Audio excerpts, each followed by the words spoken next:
कर्पूरिगौरं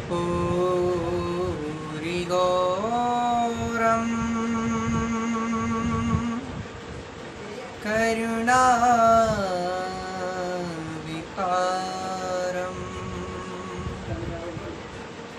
संसारिसारं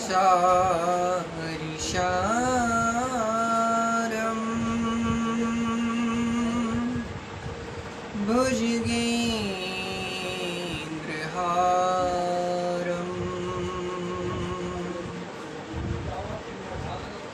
सदा वसन्तं हृदयारविन्दे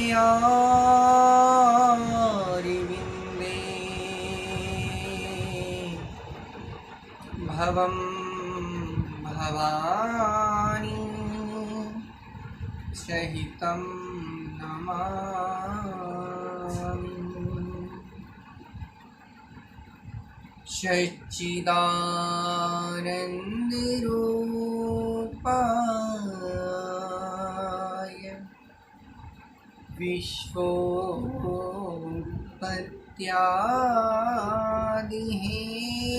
विश्वोत्पत्त्यादिहेतवे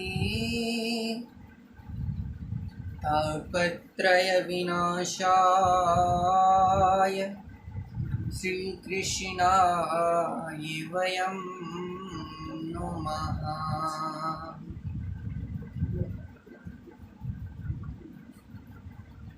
परम अखिलेश्वर अकारण करना वर डालें, वक्त वांछा कल्पतरो, पत्तों को पावन करने वाले गोविंद के चरणों में दास का नमन। सर्वप्रथम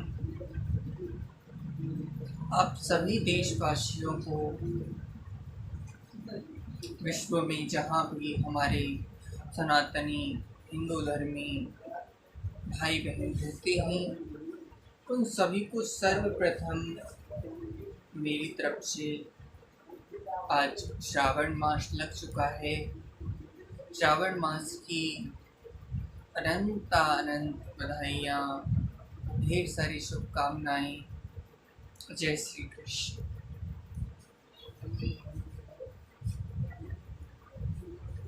कल से प्रथम सोमवार का प्रारंभ हो रहा है और इस बार श्रावण मास में 4 सोमवार भगवान शिव के व्रत होंगे। जैसे कि आप लोगों के बीच में समय समय पर आना होता ही है, दास का भाव केवल ये होता है कि सनातन धर्म अपनी संस्कृति को जाने पहचाने। पूजा तो सभी करते ही हैं, सभी के हृदय में भाव होते ही हैं, परंतु उस पूजा को सही विधि से किया जाए, उसका संपूर्ण फल सभी भक्त वृंदों को प्राप्त हो, ऐसी जानकारी लेकर भक्तों के बीच में आना होता है।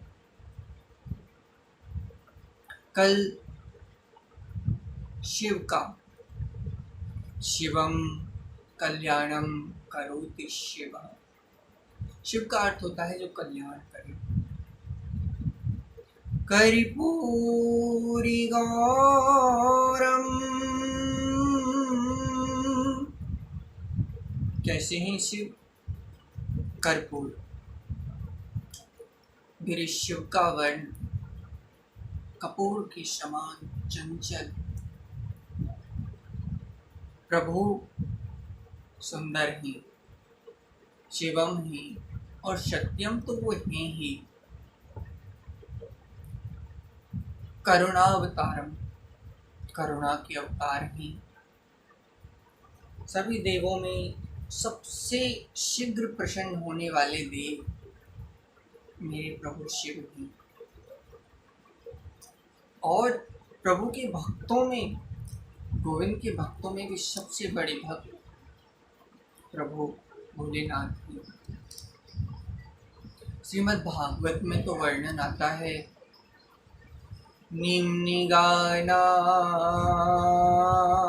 यथा गंगा देवानामच्युतो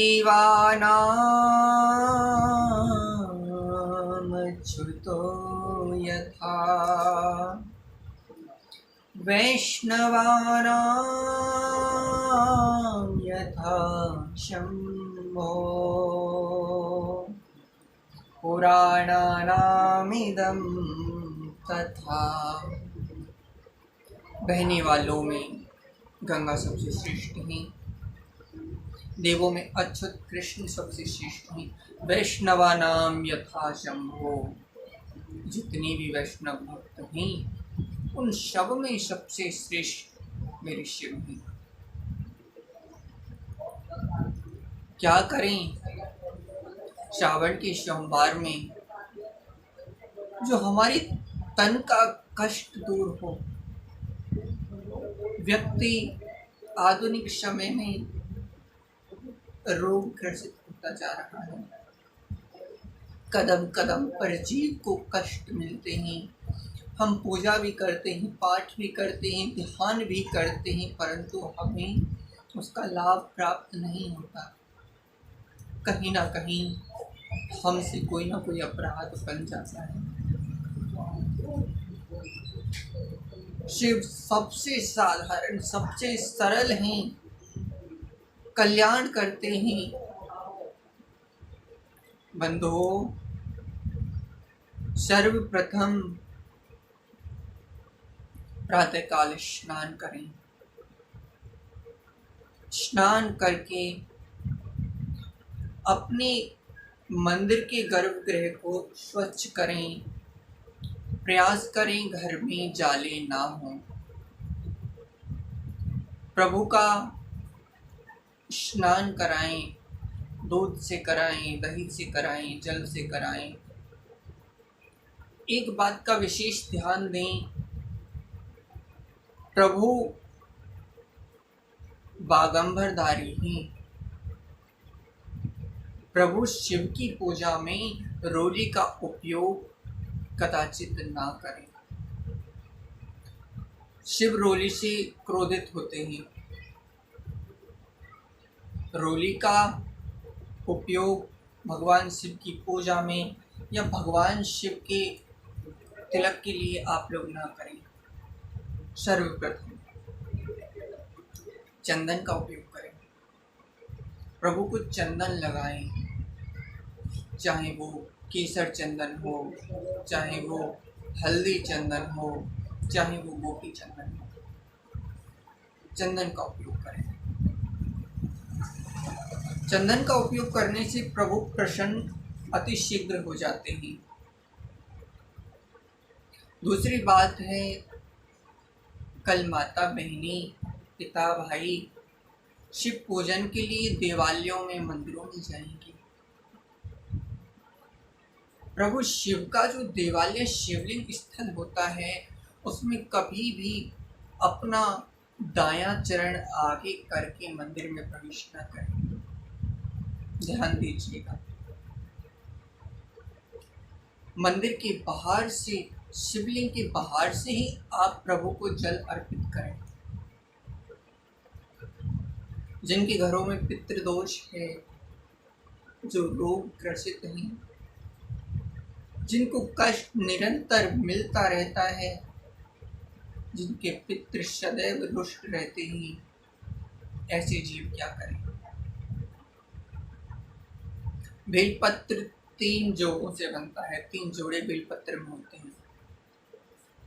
ऐसे ही 3 जोड़ों के पत्तों को आप 7 प्रकार से लें और 7 पत्तों को आप प्रभु की शिवलिंग के ऊपर अर्पित करें। पहला पत्र आप शिवलिंग के ऊपर रखें, दूसरा पत्र शिवलिंग के नीचे रखें, तीसरा पत्र आप नंदी भगवान के पास रखें, बाकी सब माता के पास समर्पित करते हैं। और यदि ऐसा ना भी कर सको तो 7 बेलपत्रों को प्रभु शिव की शिवलिंग के ऊपर आप पधराएं।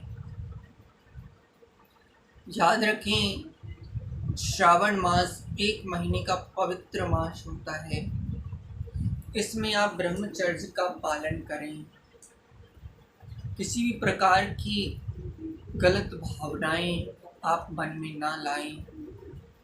और शिव के व्रत में तो आप कुछ भी खाइए, कुछ भी पीजिए। ये तो आशुतोष हैं, सबसे शीघ्र प्रसन्न होने वाले देव हैं, इसलिए आप कुछ भी खाइए, कुछ भी पीजिए। परंतु ज़्यादा भोजन करने से, ज़्यादा फलाहार लेने से मन, इंद्रियां वश में नहीं रहती, भजन मन में नहीं लगता। यही कारण है कि जीव को कष्ट मिलता है। कष्ट की निवृत्ति चाहिए तो केवल जल का उपयोग करें, गौ माता का दूध प्रभु को अर्पित करें और कम से कम भोजन करके प्रभु का व्रत रखें। प्रातःकाल जो बन सके गौ माता को समर्पित करें। संध्या काल जिस समय आप व्रत को खोलकर भोजन करते हैं, उस समय इस बात का ध्यान दें कि गौ माता को ग्रास अवश्य दिया जाए। आपके मुख में जाने वाला ग्रास आपके मुख में बाद में जाए, पहले गौ माता के लिए जाए। इससे शिव अति शीघ्र प्रसन्न होते हैं। इस प्रकार आप सभी शिव पूजन 4 सप्ताह करें तो निश्चित मानिए शिव कृपा करेंगे और बड़े से बड़ा कष्ट कट जाएगा, क्योंकि वो महाकाल हैं। हर कष्ट का काल मेरे शिव करते हैं। ओम नमः शिवाय। हरि ओम नमः शिवाय। नमामि शमीशान निर्वाणि रूपम् विभुं व्यापकं ब्रह्म वेदस्वरूपम्। रुद्राष्टकम का पाठ करें। ओम नमः शिवाय की 11 मालाएं अवश्य करें। मालाएं ना भी हों तो भी आप अभ्यास में लाकर इस पूजन को करें। भगवान शिव आप पर स्नेह कृपा बनाएंगे, निश्चय बनाएंगे। आप इन उपायों को करें तो घर से दारिद्र्य स्वतः ही दूर हो जाएगा। बेलपत्र प्रभु शिव को जरूर समर्पित करें। इसी के साथ दास का आप सभी को अनंत अनंत जय श्री कृष्ण। साथ ही जो भी व्यक्ति अंजनी कुमार शास्त्री यूट्यूब चैनल से जुड़े हैं, उन सभी का साधुवाद, धन्यवाद। आपका प्रेम दास को प्राप्त हो रहा है। समय समय पर आप सभी के लिए ज्ञान की बातें दास लेकर आता है। हमारी संस्कृति को कैसे मनाएं, कैसे जानें, ये चेष्टा दास करता ही है। जो भी व्यक्ति इस वीडियो को देखेंगे, चैनल को सब्सक्राइब करें। ज़्यादा से ज़्यादा लोगों में, परिवारजनों में इस वीडियो को शेयर करें, जिससे कि लोग जानें कि श्रावण मास को कैसे मनाना है, किस प्रकार इसका विधि विधान से आपको पूजन करना है। इसी के साथ जय श्री कृष्ण। बोले शंकर भगवान की जय। हरे हरे महादेव, हरि हरि महादेव, हरि हरि महादेव।